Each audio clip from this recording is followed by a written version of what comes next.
किया गया, इसके बियॉन्ड अब ग्रोथ पैटर्न में कुछ अलग ही बदलाव आ रहा है। अब ग्रोथ पैटर्न अलग ही तरीके से बिहेव कर रहा है, पॉपुलेशन अलग ही बिहेव करता हुआ दिख रहा है।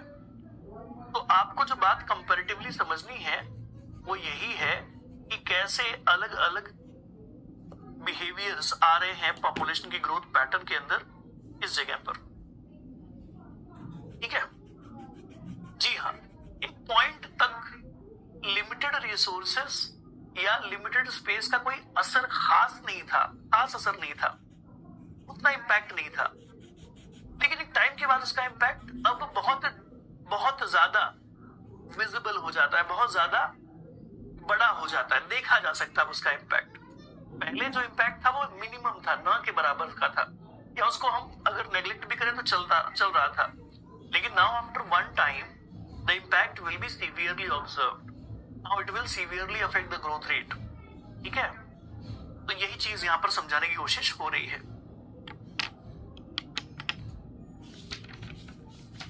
तो अब आपको मुझे ये समझाना है एग्जाम्पल्स को लेकर के। मान लीजिए कोई पॉपुलेशन है जिसकी कैरिंग कैपेसिटी है 1000। कैरिंग कैपेसिटी क्या है? 1000।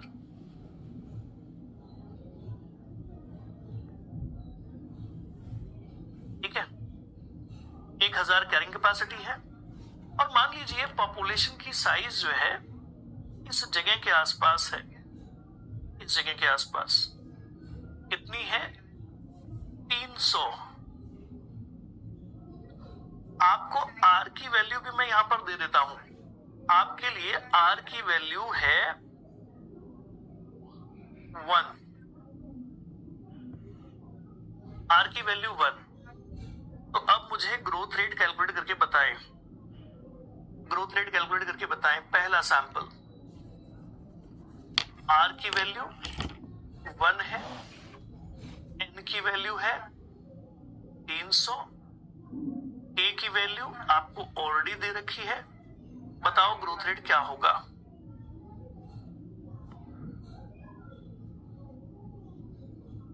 ग्रोथ रेट क्या होगा? जल्दी बताओ, जल्दी बताओ बेटा। इस वाले पॉइंट पर ग्रोथ रेट क्या होगा?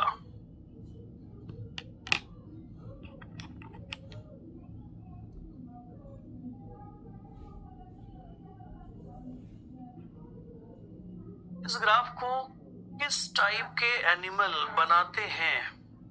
क्यों परेशान हो रहे हो भाई? क्यों भाग रहे हो आगे आगे? जो चल रहा है वो समझ लो, पहले जो चल रहा है वो समझ लो, जो समझा रहा हूं उसको देख लो, उसके बाद आगे आगे भागो।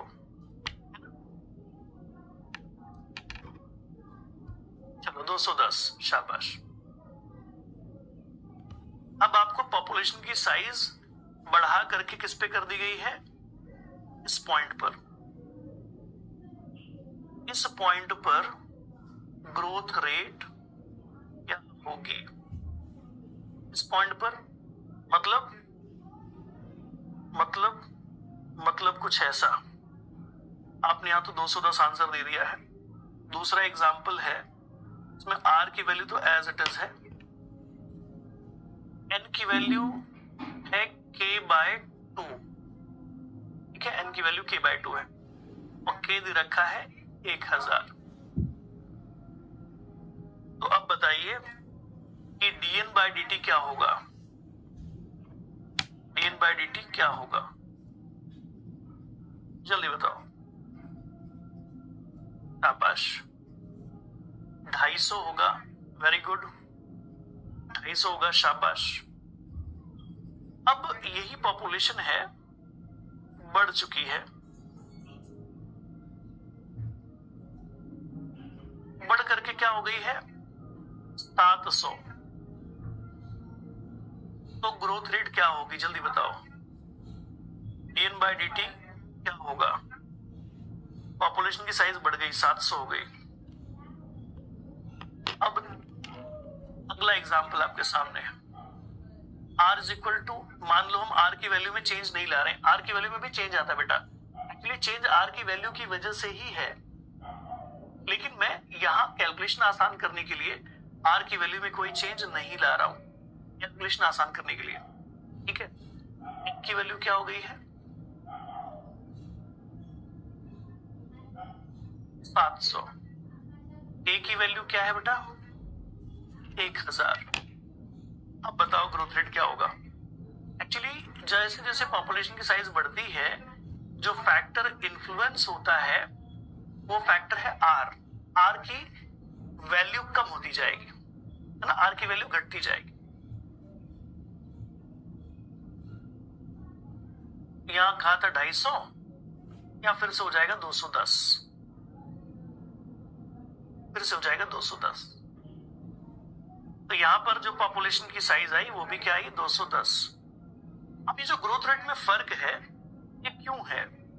चलो इस वाले पॉइंट पर हमें ग्रोथ रेट निकाल करके बताओ। इस वाले पॉइंट पर dn बाय dt क्या होगी, dn बाय dt क्या होगी? इस पॉइंट पर स्टेशनरी फेज वाले पॉइंट पर मैं बता दूं पहले ही 0 होगी, आप भी कैलकुलेट करके बताना क्या होगी 0।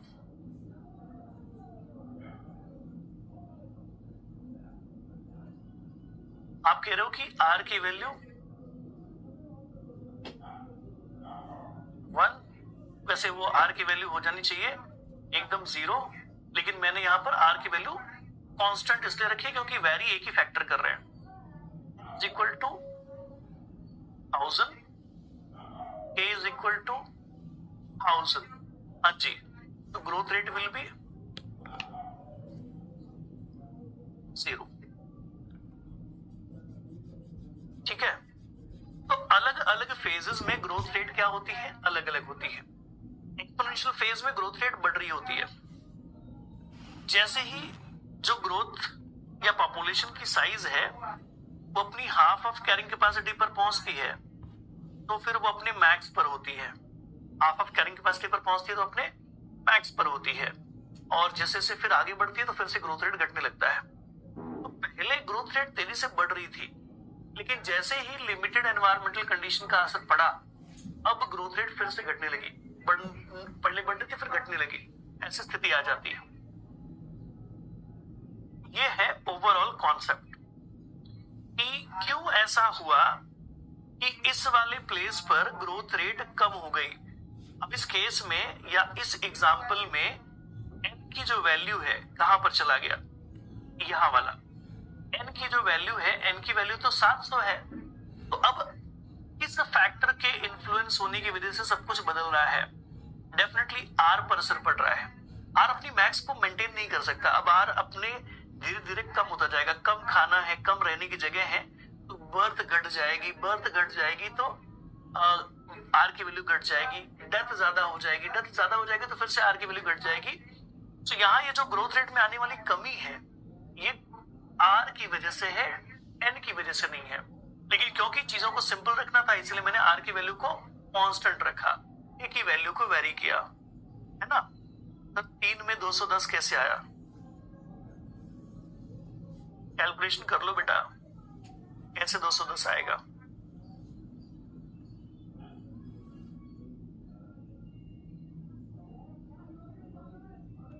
इसमें k नहीं है तो कहां k नहीं है बेटा? है तो सब तो लिख रखा है, सब तो बता रखा है। k नहीं होता तो सर ये k की वजह से है। हाँ सही बात है, k की वजह से ही है, लेकिन k का असर पड़ता किस पर है? r पर तो पड़ता है ना, कि रहने की जगह कम है, खाना कम है, इसका असर किस पर पड़ेगा? r पर पड़ेगा, तो r घट जाएगी। तो आप सही कह रहे हो, k की वजह से है, लेकिन k का असर किस पर है? r पर। r घटेगा तो ग्रोथ रेट घटेगी। ये कॉन्सेप्ट दोनों कनेक्टेड है ना आपस में, आप उसको अवॉइड नहीं कर सकते। तो ये है सारा का सारा कॉन्सेप्ट। अब आते हैं क्वेश्चंस पर। क्वेश्चन क्या आता है? क्वेश्चन ये होगा कि कोई r की वैल्यू दे रखी होगी।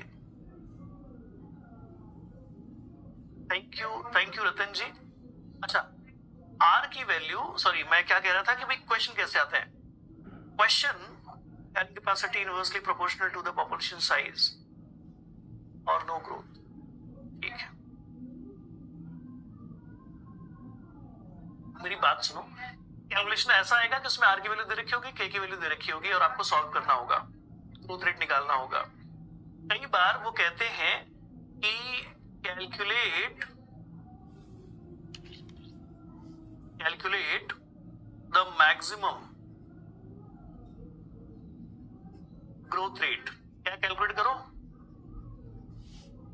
Maximum growth rate. जब मैक्सिमम ग्रोथ रेट जब कभी कैलकुलेट करने की बात हो तो बाय डिफॉल्ट आपको n की वैल्यू क्या लेनी है? बाय डिफॉल्ट आपको n की वैल्यू k/2 लेनी है। बाय डिफॉल्ट वो n की वैल्यू देंगे नहीं, क्या देंगे? k की वैल्यू दे देंगे और बोलेंगे कि बताओ मैक्सिमम ग्रोथ रेट क्या होगी इस पॉपुलेशन में। तो बाय डिफॉल्ट n की वैल्यू क्या लेनी है? आपको k/2। क्यों? क्योंकि मैक्सिमम ग्रोथ रेट कब देखने को मिलती है? जब पॉपुलेशन अपने हाफ ऑफ कैरिंग कैपेसिटी पर हो, तभी।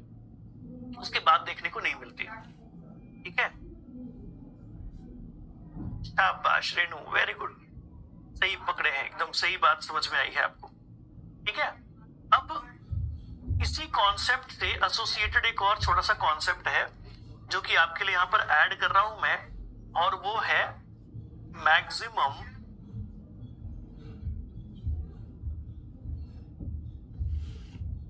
Sustainable yield. Maximum sustainable yield, MSY। कई बार ये क्वेश्चन आप सभी से पूछा जाता है, और मैक्सिमम सस्टेनेबल यील्ड का बड़ा सिंपल सा मतलब है कि वो पर्टिकुलर पॉइंट या वो पर्टिकुलर रेट ऑफ प्रोडक्शन जिस पर कोई खास असर ना पड़े, है ना। सस्टेनेबल यील्ड का बड़ा सिंपल सा कॉन्सेप्ट है कि किसी रिसोर्स से कितना लिया जाए कि कोई फर्क ना पड़े, है ना। तो मैक्सिमम कितना लिया जा सकता है, ये आपसे पूछा है। मैक्सिमम सस्टेनेबल यील्ड, मैक्सिमम कितना लिया जा सकता है। तो किसी भी इकोसिस्टम से आप मैक्सिमम कितना रिसोर्स या कितनी यील्डिंग्स यूटिलाइज कर सकते हो, ये सीधे सीधे क्या होता है? ये सीधे सीधे होता है हाफ ऑफ कैरिंग कैपेसिटी पर। हाफ ऑफ कैरिंग कैपेसिटी ही होता है मैक्सिमम सस्टेनेबल यील्ड का पॉइंट, कि जो भी रेट ऑफ इंक्रीज निकल करके आएगा हाफ ऑफ कैरिंग कैपेसिटी पर, वही होगा मैक्सिमम सस्टेनेबल यील्ड। लेकिन अब कई बार कैलकुलेशन करना पड़ता है मैक्सिमम सस्टेनेबल यील्ड का। तो मैक्सिमम सस्टेनेबल यील्ड का कैलकुलेशन जब कभी करने को आए तो ये वाला फॉर्मूला आप यूज करोगे।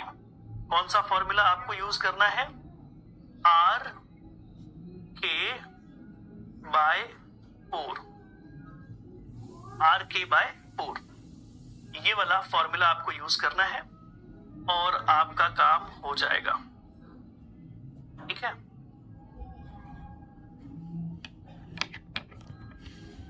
ये वाला फॉर्मूला एक ध्यान रख लीजिएगा। और